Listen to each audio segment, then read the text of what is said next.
Donc, good morning to you all. Welcome to my presentation. I'm going to focus on legal aspects, but it will not be boring. It will be fascinating because I am going to talk about the challenge that exists today of the legal tax, cybersecurity, and the legal operations can be the bridge between efficiency and productivity with the legal tax and cybersecurity. So my name is Manuel Mesquita. I'm the CEO and founder of Legal. And basically what we do, we are a consultant firm that we work on this crossroads, this intersection between legal tax, agents, artificial intelligence in one side, and the other side, compliance, legal challenges, the legal work of every day. I have more than 25 years of experience as a lawyer, as a general counsel and head of legal, so I understand quite well the challenges of the legal departments and law firms, which are our main clients. So our journey ahead in the next minutes, we will see the digital boom in legal, the paradox of vulnerability and productivity, and you say, how come, you will see, and NIS2, of course, and how legal ops will foster and can foster the human factor for a successful implementation and use of legal tax with total security. So what we are seeing today, and I don't know if you are into the legal market or not, but we have, and this is true, dozens and dozens of legal tech solutions for everyday tasks on a legal department and law firms. From managing contracts, managing power of attorneys, fees, how to collect the fees of the client, on how to manage the minutes of a board of directors, on how to foresee the success of a litigation. And when I see how to foresee, you can imagine that today, in Brazil, there is already a legal tech that collects all the data from the judges, because as you know, the decisions are signed by a judge, and it can see on a court, he identifies the judges and say, for the problem that you have, the litigation that you have, if it's this judge who is going to decide, usually he gives more importance to this, and this, so you will have a higher percentage of success than the others. So today, there is an unprecedented investment on legal tax. And we have also the artificial intelligence integration with the generation of documents, of workflows. And so everything today can be made with legal tax and artificial intelligence, which bring us for operational gains. Today, legal tax and the use of artificial intelligence are completely redesigning what is a legal department and law firm. Some years ago, all the lawyers on a law firm or at a legal department would be on subgroups according to the nature of their specialization. IT law, assurance law, commercial law. Today, they are gathered by what legal text they are using. So you can have some legal text that answer to different tasks, and you will see, even if the law itself is not the same, it's IT and commercial law, but you will have those lawyers gather because they are the users of that solution. And we have the modern baseline. Today, it's impossible for a law firm or a legal department not to work with this legal text because they will lose the advantage, the commercial productivity advantage that it brings them. But, ironically, we have a double-edged sword of innovation, meaning that we have lots of efficiency gains, but for each gain, we will increase the cybersecurity risk. And why? Because endpoints, as I mentioned, each legal department law firms work with totally different legal techs. And for each legal tech, it's a door open for a cyber attack. Worse than that, these legal techs, clients love them because they can interact. They can, for instance, work with the lawyer on the same document while it is being drafted.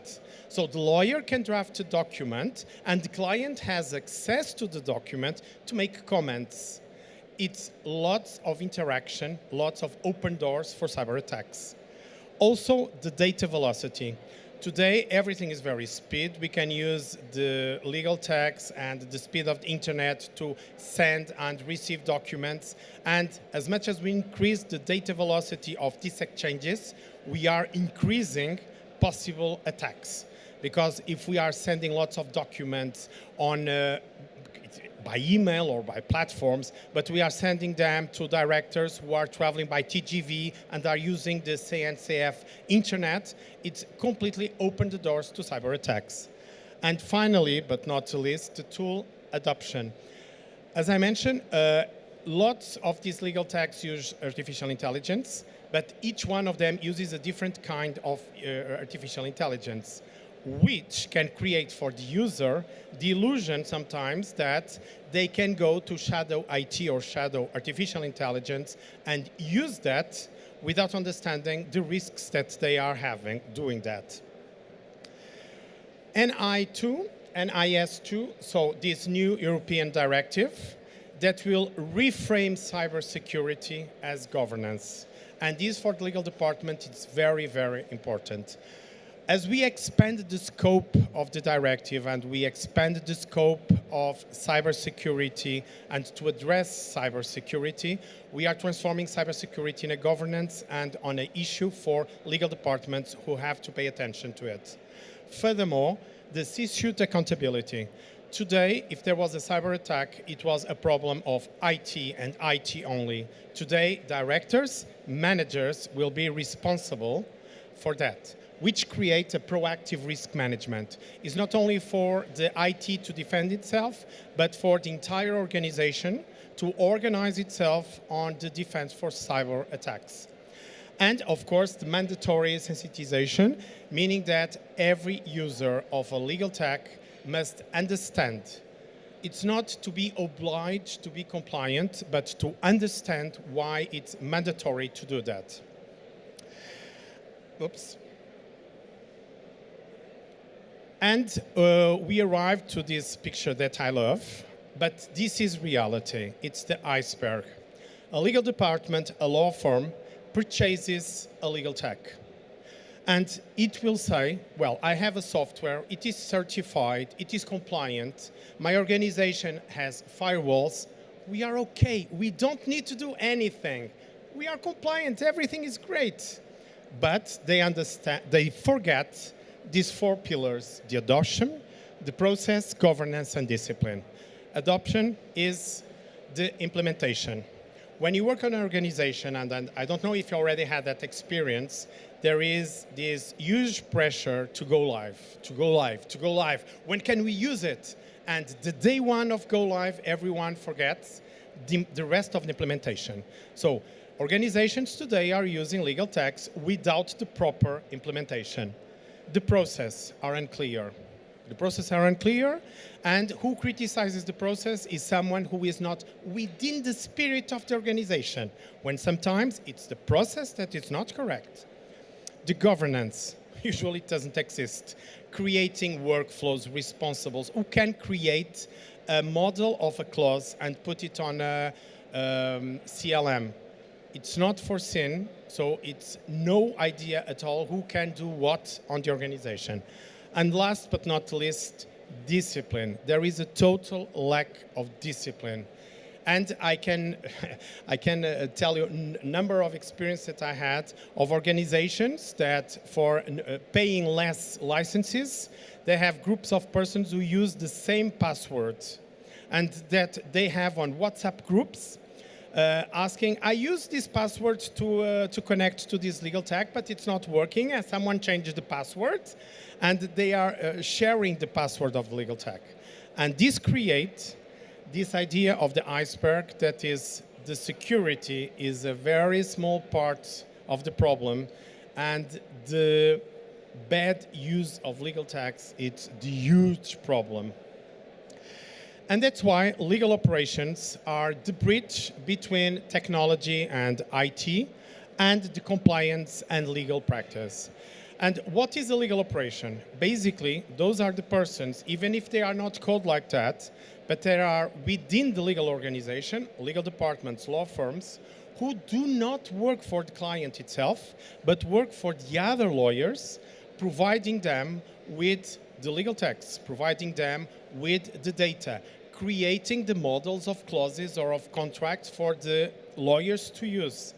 And they are the ones who identify the needs of the organizations, that make and have a continuous monitoring of the use of the legal text as well of these needs, that make a strategic alignment with the IT and with the companies themselves, and make the process architecture. So they are the ones who make this link between legal text and the use of the legal tech. And the use of legal tech, either compliance legally, but also in terms of cybersecurity. And so we have the human factor here, because, as I was mentioning, the user of the legal texts are of the utmost importance for the cybersecurity. We have this change management.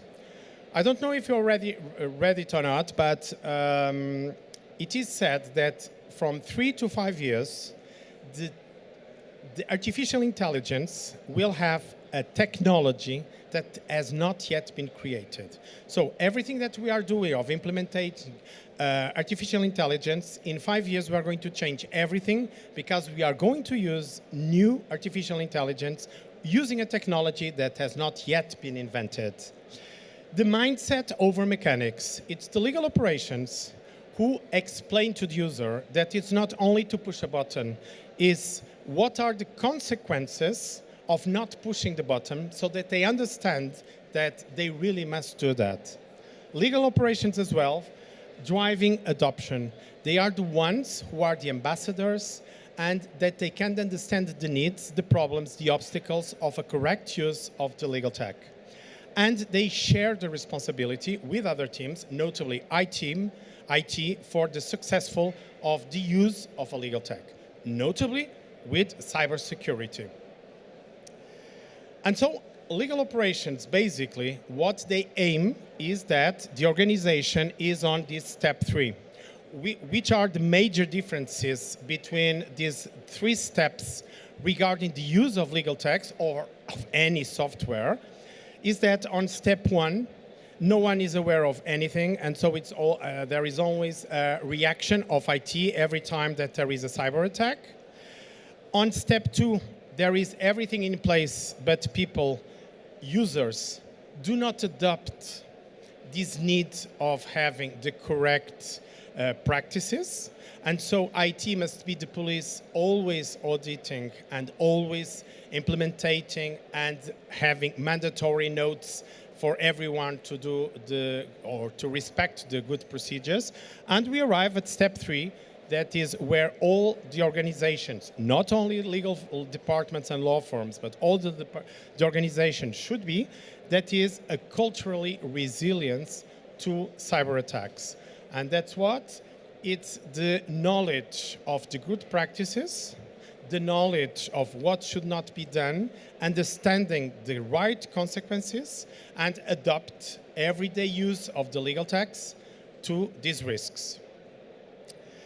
So, in conclusion, beyond legal texts and the dozens and dozens of legal texts that exist and that they promote themselves as being certified, compliant, they will increase the efficiency and productivity of the organizations. There is cyber resilience, and the foremost, the human factor. And for that, to make this bridge between the human factor in legal departments and law firms, it is the legal operations who make the implementation of the legal text, who put in place the correct procedures and governance to have a cyber resilience. Here are my details. If you have any questions, please just let me know. And I hope it was interesting, this presentation. And thank you so much.